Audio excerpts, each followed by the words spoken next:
Are you spending a few days in Singapore and wondering what to do, what's it like and how to get around? Well, we visited in January and will share the 10 things we did. Many of them were free. We will share admission costs, locations, how much time we spent there, how busy it was and if we felt it was worth a visit with you. And stick around until the end where we share our top 5 tips for a successful stay in Singapore. Right, let's get going. So let me spill the tea on the iconic Raffles Hotel. This place isn't just a hotel, it's a living legend. Built in 1887, Raffles is like stepping into a time machine, straight into colonial glamour. Think soaring ceilings, lush courtyards and that unmistakable old world charm. And speaking of fancy, this is where the Singapore Sling was born. Yes, the cocktail that put Singapore on the mixology map was first shaken up at the Long Bar here. You can still sip one today while chucking peanut shells on the floor. Yes, it's a thing that's totally encouraged. We got there just before midday on a Saturday and there was already quite a queue to get in. We waited about 30 minutes to get a seat and we were probably inside for about the same amount of time. If you don't want a Singapore Sling, there are other drinks that you can purchase. Now, drinks are not cheap in here, but we were really glad that we experienced the Long Bar. Would we go back again? Probably not, but if you've never done it before, we would definitely say it's worth a shot. Gardens by the Bay. A lot of the gardens are free to enter and look around, so you don't have to spend money here if you don't want to. However, some of the attractions here do incur an additional cost, so we chose to purchase the Cloud Forest and Flower Dome ticket. We came here on a Thursday afternoon and evening in January, so you can see how busy it was. We spent approximately 5 hours here, but we could have spent all day as there was so much to look at. The Flower Dome is like a travelling world in one go. You'll see plants from everywhere here and even seasonal floral displays that change throughout the year. There was a Christmas display still on when we were here. The Cloud Forest is basically stepping into an air-conditioned rainforest. Singapore is hot, so this place is literally like a breath of fresh air. The main attraction? Well, that's the world's tallest indoor waterfall. 30 metres of Instagram-worthy perfection. Oh, and there's a misty vibe here too that'll make you feel like you're walking in a cloud. The evening light show is free and took place when we were there at 7:45 p.m. and 8:45 p.m. daily, lasting 15 minutes. It was spectacular, but there were lots of people there, so if crowds aren't your thing, you may want to watch from somewhere a little distance away.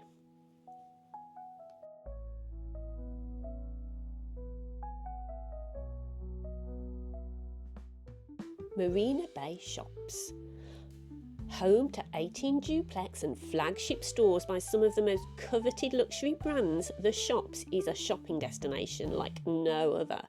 With over 170 luxury and premium boutiques, it's every discerning shopper's dream. It's glitzy and glamorous and you need plenty of money if you intend to go on a shopping spree here. We didn't. Instead, we enjoyed strolling around and people watching. It's so big we had to ask for directions of how to get out. You can visit a one-of-a-kind Apple store as well, which is entirely surrounded by water, which looked very busy. The free light show was being shown daily at 8 p.m. and 9 p.m. when we visited. There were crowds of people, but there felt more space available to stand or sit in rather than the Gardens by the Bay light show. We really enjoyed the atmosphere, but did leave a couple of minutes before it ended to beat the rush of the crowds leaving. Would we recommend this? Yes, we would.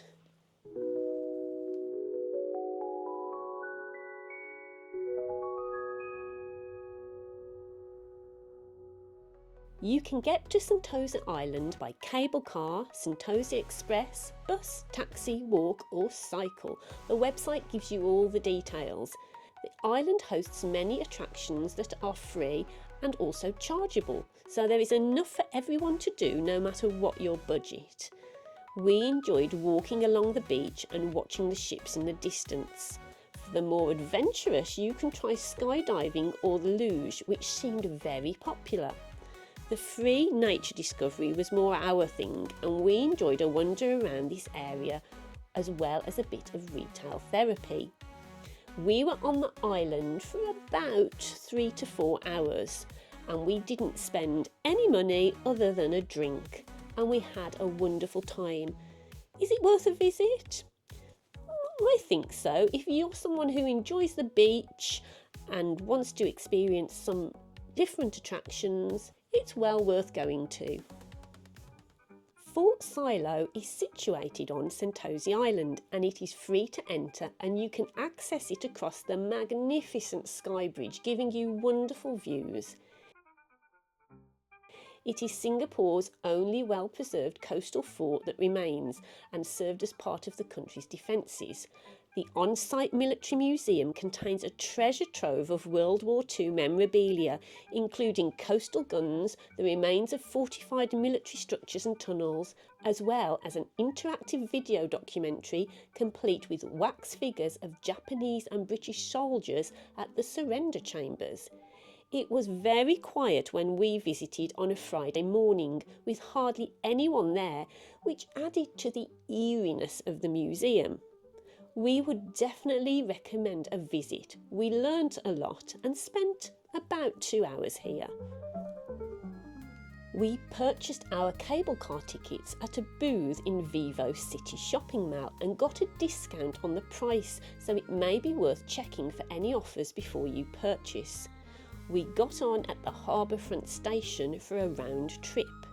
There were no queues for the cable cars early in the morning, but by lunchtime it was much busier, and we had to share with lots of other people. So our top tip would be get there early. We first went to Mount Faber, which offers breathtaking scenic views of the harbour, Sentosa and the Singapore skyline. It is surrounded by lush greenery and tucked away from the hustle and bustle of the city. This is the place to leave your lock to display your love. We just had a cuddle instead. We spent about 30 minutes at Mount Faber. There was a cafe and you could have a drink if you wished, but we didn't bother. The return journey to Sentosa Island gives stunning views of any cruise ships docked in port. It was almost like having a drone. Would I take this cable car trip again? Definitely. I really enjoyed this. It offered great views and we got to see a few different sights on the way. Chinatown complex at Smith Street houses a food centre, a wet market and shops selling sundry goods. It was originally used by the Japanese military police during the Japanese occupation, and the site was home to death houses and brothels until the 1960s when the land was cleared.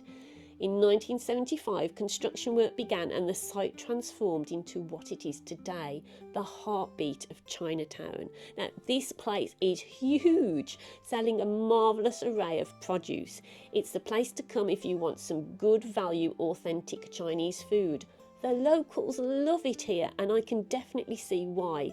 The food on offer was very well priced, and lots of people were queuing up and eating here. So we've been into the market, which is a real eye-opener. I mean, it's so busy, there's so many stalls selling lots of clothes and lots of souvenirs, loads and loads of people, real bustle, lots of different smells. Yeah, it's wow. And we managed to get this for Sue and Kate because they collect them. It's the Year of the Dragon. I think it's the Chinese New Year in a couple of weeks' time. So there's lots of people buying things like this to decorate their houses. Yeah, it's lovely to go round. This is the Buddha Tooth Relic Temple, one of Singapore's most iconic cultural landmarks, and it is free to enter and explore. Our journey began in the main hall on the first floor. Here we found a stunning altar adorned with golden Buddha statues where visitors and devotees offered prayers and paid their respects. Now, it would be easy to think that this is all you can see here, but there are more floors to discover, but they are not well signposted, and we had to ask how to access them. The second floor housed the Buddhist Cultural Museum, and it's filled with ancient artifacts and teachings that gave insight into the rich heritage of Buddhism. On the third floor, you'll discover the sacred Buddha tooth relic itself, displayed in a magnificent gold stupa. This is the spiritual heart of the temple. And don't miss the rooftop garden. It's a serene escape, complete with an impressive prayer wheel. Spin it for blessings and a moment of peace amidst the greenery. So whether you're here for spiritual reflection or to admire its beauty, the Buddha Tooth Relic Temple is a must visit. We actually spent 2 hours in here, and we definitely recommend visiting, especially the rooftop garden. It's a lovely little haven of peace in the middle of Singapore itself.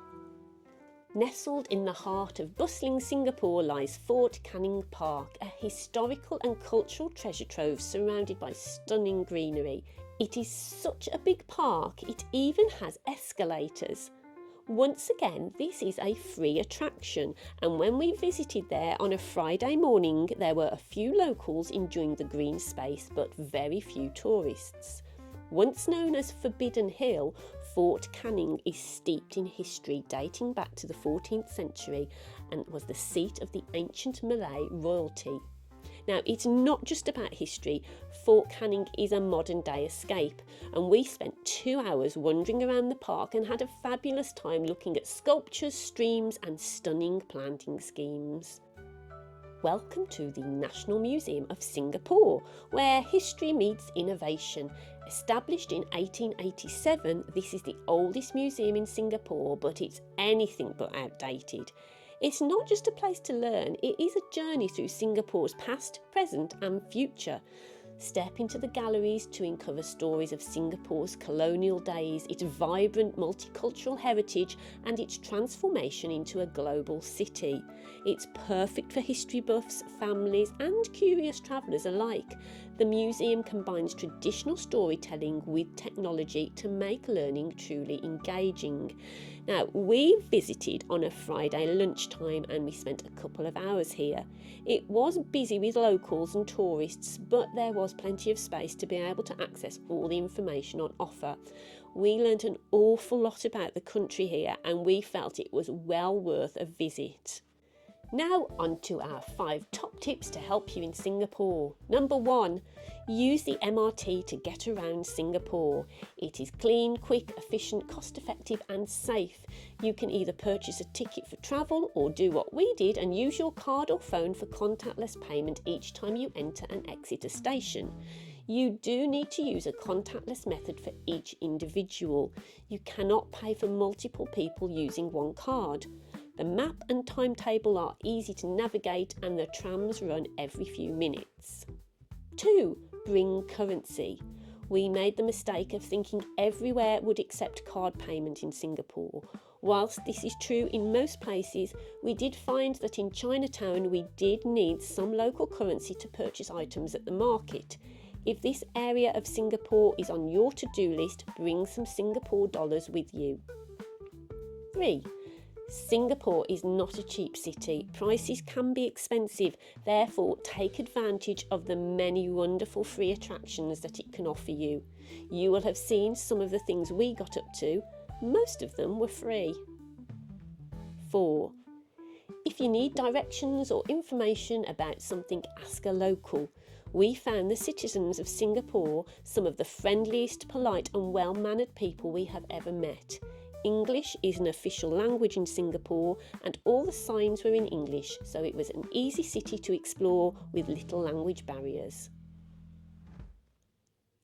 5. Take an umbrella and waterproof. Don't be fooled into thinking you won't need these. Depending on the time of year you visit, check the weather. I almost didn't bother putting them in the suitcase, but we did and we experienced some heavy downpours in January. So, we hope you have found this whistle-stop tour of our adventures in Singapore useful. We have many other travel vlogs available on our channel, so please consider joining us.